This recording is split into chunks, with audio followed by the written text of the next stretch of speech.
السلام علیکم ورحمۃ اللہ وبرکاتہ۔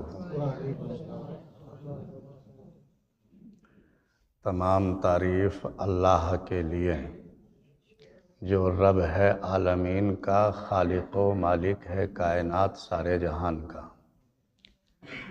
اللہ تعالیٰ کی تعریف کے بعد درود ہو جناب حضرت محمد مصطفیٰ صلی اللہ تعالی علیہ وسلم اور آپ کی آل پر۔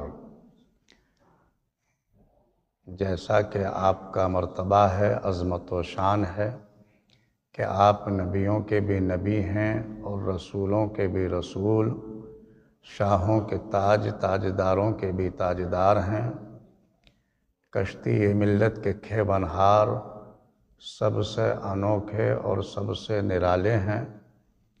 حضرت عبداللہ کی آنکھوں کے تارے اور عام نبی کے راج دلارے ہیں، جن کا نام گرامی جناب محمد الرسول اللہ صلی اللہ تعالی علیہ وسلم، جو 14ویں کے چاند سے بھی زیادہ روشن اور اللہ کے بعد سب سے افضل و اعلیٰ ہیں، آپ کی مقدس بارگاہ میں بادب درود و سلام کا گلدستہ پیش کریں اور محبت و خلوص کے ساتھ پڑھیں۔ اللہم صلی علی محمد وعلی آل محمد کما صلیت علی ابراہیم وعلی آل ابراہیم انک حمید مجید۔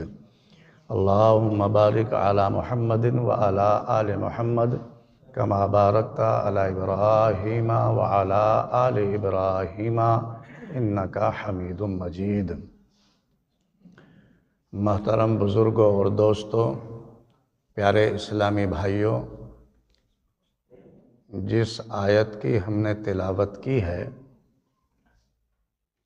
یہ بڑی اہم اور بڑی خاص آیت پاک ہے۔ اللہ رب العزت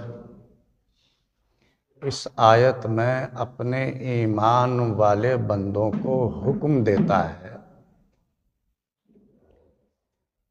کہ اے ایمان والو، بچاؤ خود کو اور اپنے گھر والوں کو۔ یا ایھا الذین آمنوا قوا انفسکم واہلیکم نارا، یعنی اے ایمان والو، بچاؤ خود کو اور اپنے گھر والوں کو جہنم کی اس آگ سے جس کا ایندھن آدمی اور پتھر ہیں۔ یہاں آدمی سے مراد وہ لوگ ہیں جو اللہ اور اس کی قدرت کا انکار کرتے ہیں، اللہ پر ایمان نہیں رکھتے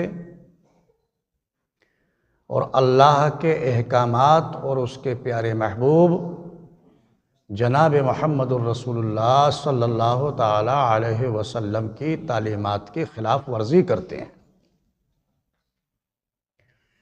اور دنیا میں رہ کر اس کی نعمتوں کو ڈکارتے ہیں اور اپنی منمانی کرتے رہتے ہیں، اللہ کے ساتھ کفر اور شرک کرتے ہیں۔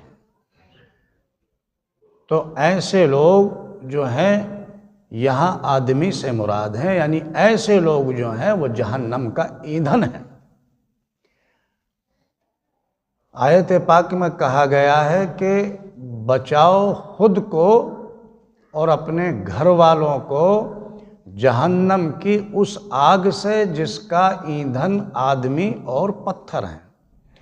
تو پتھر سے مراد یہ وہ ہیں کہ اللہ کے نہ ماننے والوں نے، اللہ اور اس کی قدرت کا انکار کرنے والوں نے جن پتھروں کو تراش کر اپنا معبود سمجھ لیا، بت بنا لیے، یہاں وہ معبودان باطل یعنی وہ بت پتھروں سے مراد ہیں۔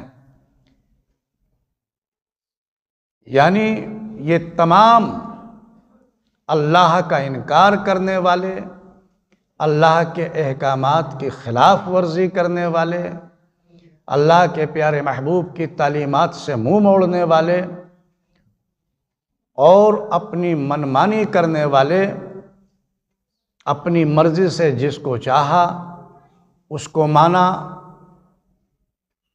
تو ایسے تمام لوگ اور وہ بت بھی سب کے سب جہنم کا ایندھن ہیں۔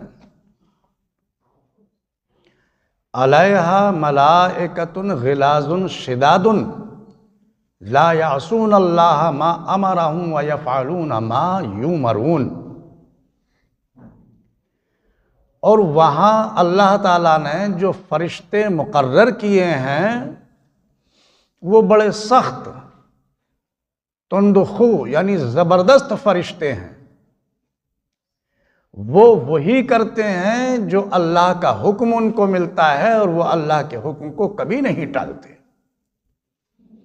تمہارا رونا دھونا، بہانے کرنا، معذرت کرنا ان کے سامنے کچھ نہیں چلے گا۔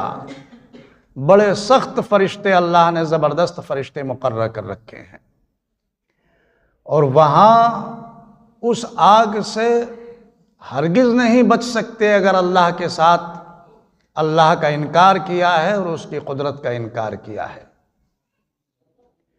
چونکہ اللہ نے جن فرشتوں کی ڈیوٹی لگا رکھی ہے اور انہیں یہ حکم دیتا ہے کہ ان کے ساتھ ایسا کرو کہ ان کو پکڑو اور جہنم میں ڈال دو اس آگ میں، تو وہ فرشتے بالکل نرم نہیں ہوتے اور نہ کوئی رحم کرتے ہیں۔ وہ وہی کرتے ہیں جو ان کو اللہ کا حکم انہیں ملتا ہے، وہ اللہ کے حکم کو کبھی نہیں ٹالتے۔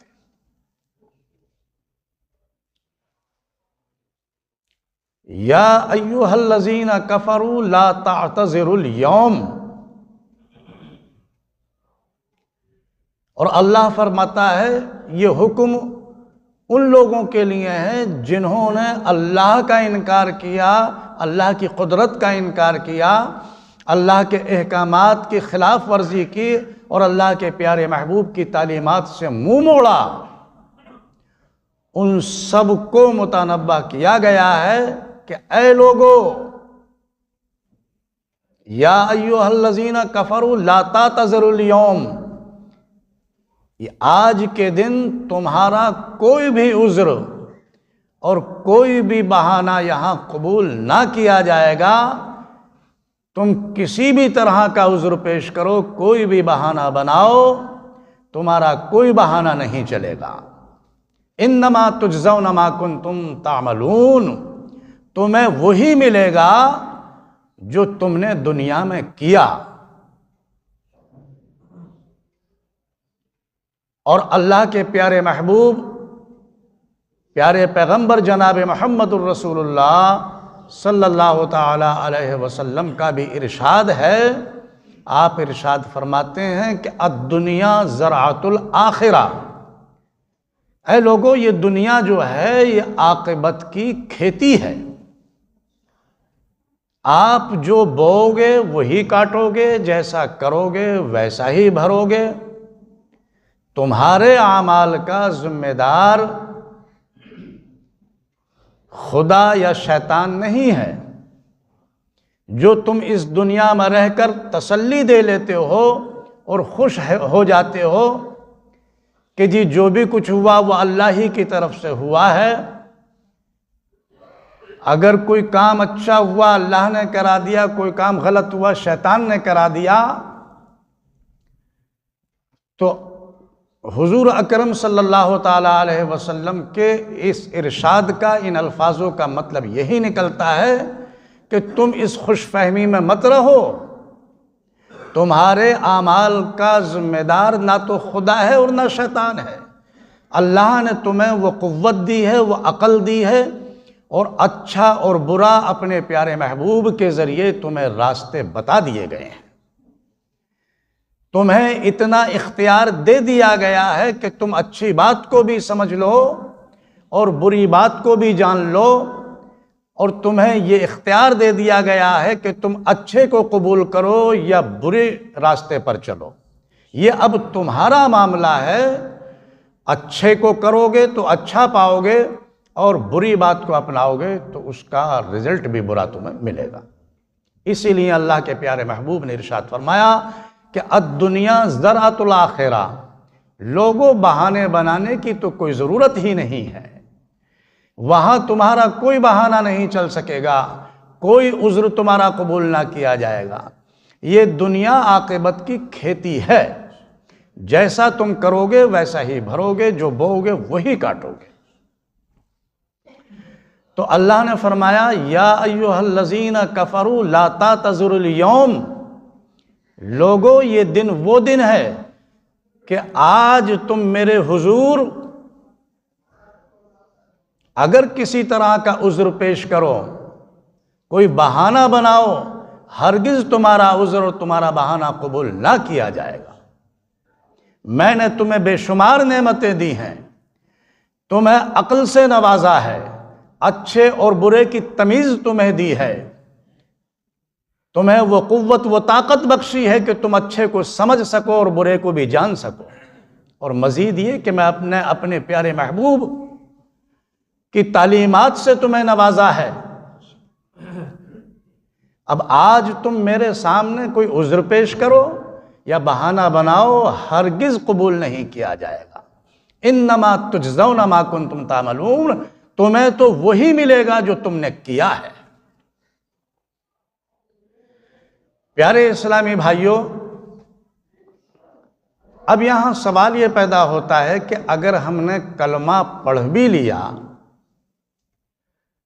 لا الہ الا اللہ محمد الرسول اللہ، تو صرف اتنے سے بھی کام نہیں بنتا، کیونکہ اگر اتنی بات سے کام بن جاتا تو یہ حکم اللہ رب العزت ایمان والوں کو نہیں دیتا۔ اللہ نے یہ حکم جو دیا ہے وہ ایمان والوں کو دیا ہے۔ اے ایمان والو، تم نے بہت اچھا کیا، تم نے میری قدرت کو مان لیا ہے، میرا اقرار کر لیا ہے، تم نے مجھے اپنا رب تسلیم کر لیا ہے، بہت اچھا کیا ہے، اور میرے پیارے محبوب کو جنہیں میں نے رسول بنا کر بھیجا ہے ان کو تم نے تسلیم کر لیا ہے، بڑی اچھی بات ہے۔ مگر اے ایمان والو، یہ مت سمجھنا کہ آگے کا راستہ تمہارے لیے صاف ہو گیا ہے۔ اب تمہیں خود کو بھی بچانا ہے کہ کس طرح سے آگے کی مشکلات سے، آگے کی پریشانیوں سے تمہیں خود کو محفوظ کرنا ہے۔ تو اللہ تبارک و تعالیٰ نے یہ حکم جو ہے ایمان والوں کو دیا ہے، اپنے ان محبوب بندوں کے لیے دیا ہے جو اللہ پر ایمان رکھتے ہیں کہ اے ایمان والو، تم نے یہ بہت اچھا کیا ہے، مجھ پر ایمان لے آئے ہو، مگر اب تم خود کو اور اپنے گھر والوں کو بھی بچاؤ جہنم کی اس آگ سے۔ اب کیسے بچائیں، یہ بڑا معاملہ ہے، بڑا مشکل ترین معاملہ ہے۔ جب تک یہ دنیا کی محبت، یہ دنیا کا مال و متاع، یہ ہماری اولاد، ہمارا گھر، سب کچھ، یہ دنیا اپنی جگہ ہمارے دل میں بنائے رہے گی تو اس وقت تک ہم سچی اور اچھی بات پیش نہیں کر سکتے۔ آپ تجربہ کر لیجئے، آپ چاہتے ہیں کہ میں اپنے بیٹے سے کہوں کہ تم جس راستے پر گزر رہے ہو، چل رہے ہو، جس معاشرے کو اپنا رہے ہو، وہ راستہ تمہارا اچھا نہیں ہے، وہ اٹھنا بیٹھنا، لوگوں کے ساتھ رہنا، وہ لوگ اچھے نہیں، تم اس راستے سے رک جاؤ اور تم مسجد کی طرف آؤ، نماز پڑھو، اللہ کو یاد کرو۔ وہ سب کچھ جانتے ہوئے بھی چاہتا ہے کہ میں اپنی اولاد کو بتاؤں یا اپنی بیوی کو بتاؤں، لیکن ان کی محبتیں اس کے ذہن میں فوراً اسے یاد دلاتی ہیں کہ اگر میں بیٹے سے یہ بات کہوں گا تو بیٹا مجھ سے ناراض ہو جائے گا، اس کو تکلیف پہنچے گی، اور اگر میں اپنی بیوی سے یہ بات کہوں گا تو اسے بھی بڑی تکلیف پہنچے گی۔ اس محبت کی وجہ سے وہ تکلیف گوارا نہیں کرتا، اس محبت کی وجہ سے حق بات کہنے سے مجبور ہو جاتا ہے۔ تو اس لیے میرے بھائیوں، جب تک یہ دنیا کا مال و متاع اور آل اولاد سب کچھ ہمارے دل میں جگہ بنائے رہے گا، اس وقت تک ہم حق، سچی اور اچھی بات نہیں کہہ سکتے۔ یہی قربانی ہے کہ جو حق بات ہو اس کو کہو، اچھی بات کو لوگوں کے سامنے لاؤ اور اس بات کو دل و دماغ میں بٹھا لو اور طے کر لو کہ اگر دنیا کو ہماری بات بری لگ گئی تو اس سے کچھ ہمارا معاملہ نہیں، دنیا اگر ہم سے ناراض ہے اور رب ہمارا ہم سے راضی ہے تو سارا معاملہ ہمارا آسان ہو جائے گا۔ رب اگر ہمارا ناراض ہے تو یہ ساری دنیا مل کر بھی ہم سے راضی ہو اور یہ چاہے کہ ہمارا بیڑا پار کروا دے تو یہ دنیا ہمارا کچھ نہیں کرا سکتی۔ اس لیے اپنی اور اپنی آل اولاد کی، اپنے گھر والوں کی اور اس دنیا کے مال و متاع کی قربانی دو اور وہ بات، اس بات پر عمل کرو جو حق ہو، سچ ہو، اچھی بات ہو اور جس بات سے اللہ اور اس کا رسول راضی ہو، اس بات پر عمل کرو۔ اللہ ہم سب کو توفیق عطا فرمائے۔ وآخر دعوانا الحمدللہ رب العالمین۔